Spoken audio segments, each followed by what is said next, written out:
Well, welcome back, fixed blade fans. This old sword with you. We have a new knife company on the block today. Been a few reviews out on this one as well as some others from this company. The company name is Toor, T-O-O-R. I will briefly show you how this came wrapped.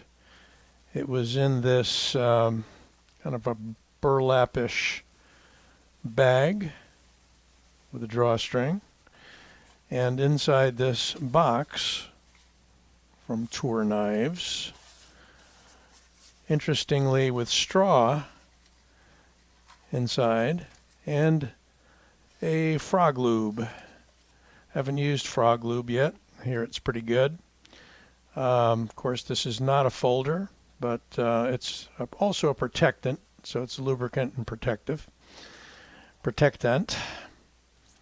And here's the card that Toor puts in. They are based in California, I understand.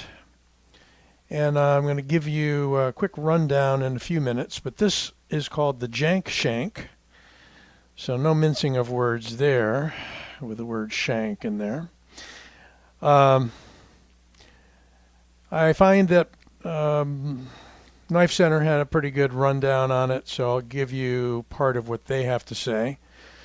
Developed with tactical minimalism in mind, the 2021 Jank Shank is lighter and stronger than previous generations, allowing for multiple carry options and more strength during operations. And I'm going to read you the specs in just a minute. Every Jank Shank is made in the USA and includes low-profile FlexTech Kydex sheath, which is compatible with any of our 5 mounts. Problem being, they didn't give me any mounts, and I don't believe they do. But I'm not sure I'd be wearing this on the belt anyway. So you can see that it has a interesting karambit-style ring, which can be used to secure it into the hand. Fits a little better with the pinky going through the ring. And you notice something else right away. That is 1/4 inch stock, folks. 1/4 inch stock. So, yeah, and it's S35VN, by the way. I'm going to read you those specs later. It's skeletonized, can be wrapped, cord wrapped, paracord or otherwise. They don't offer it with that option to the best of my knowledge. Some other reviewers have stated that there's some asymmetry to some of the grinds on the spine of the knife. I'm seeing a little bit of that, but not too bad. I'm not quite sure whether these are entirely CNC'd. Some people say that they're hand finished after the basic grinds. I'm really not sure. So let's get to some of that stuff in a bit. And we'll give you some basic measurements and a comparison a little later on. So we've got a 3-inch blade length. Got a handle length of 4 inches and overall of 7 inches. Again, the blade material is CPM S35VN. Blade thickness is 0.25 inches. Hardness 59 to 61 Rockwell. Considered to be a Warncliffe style blade. It is stone washed. And sheath material is called FlexTech Kydex. Weight of this knife is only 2.4 ounces, and it's made in the USA.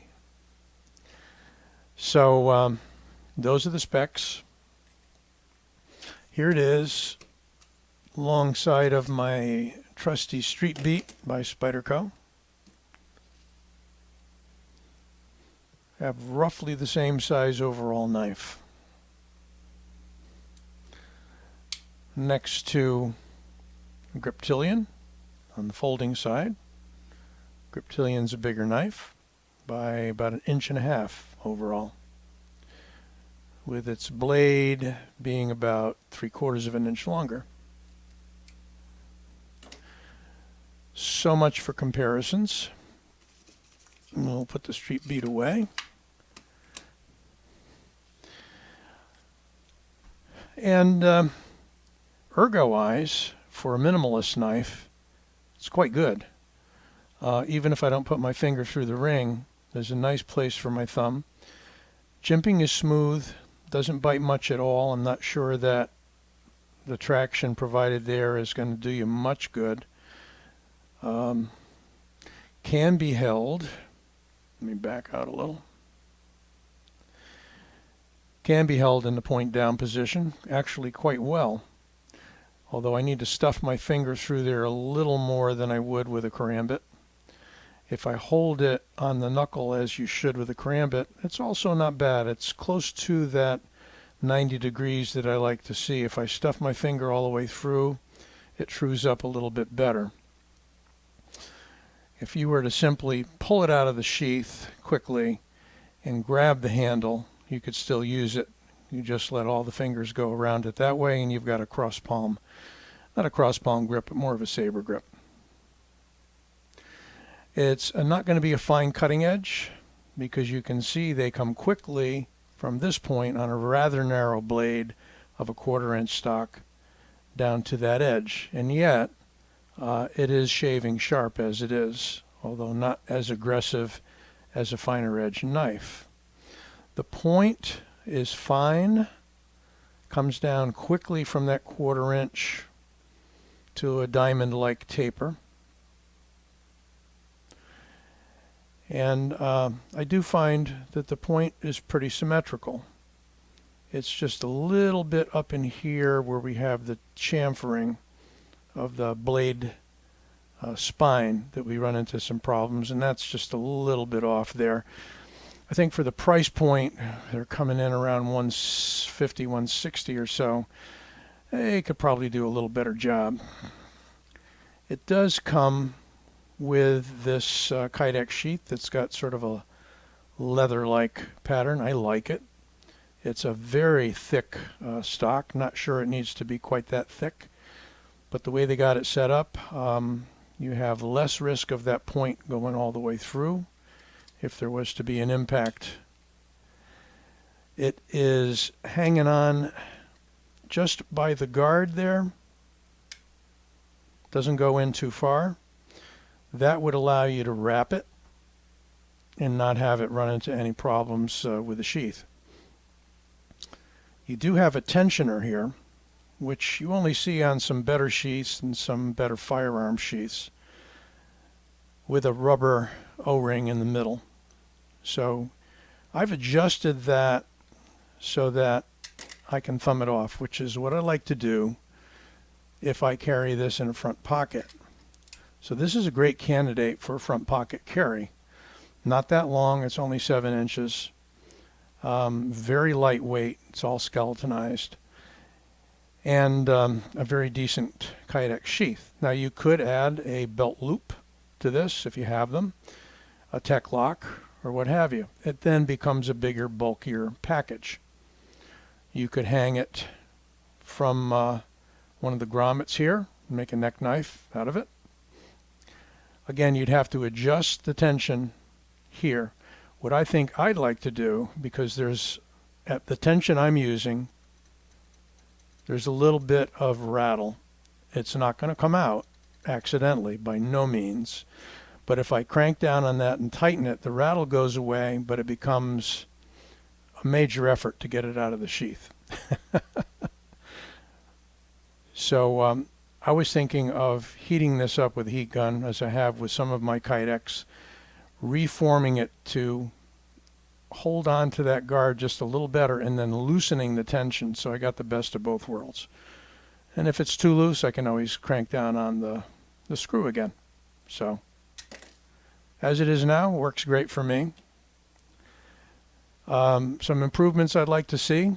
Certainly not in the blade material. It's good that they went out on a limb and didn't do like you know, a Sandvik or an N690 or 440 or D2 or anything like that. They went full blown to a very good cutlery steel, S35 CPM S35VN. I would like to see a little better grinding, just very slightly. I mean, just it's nitpicky, okay? It's not going to harm anything the way it is. It's not that far off, but it's slightly off for a $160 knife. I've seen budget knives for 40, 50 bucks with the grinds perfect. So why can't they do it too? I'm not sure. The nice stone wash and beveled edges is great. There's nothing sharp here that's going to bite you inside the skeletonization or outside. Very pocket friendly. Fits right in the hand, and you know, it is designed to be a tactical operator type use blade. Self-defense, what have you, martial blade. So there you have the Toor Jank Shank. Hope you enjoyed this review. Give it a like and don't forget to subscribe. This old sword, signing out.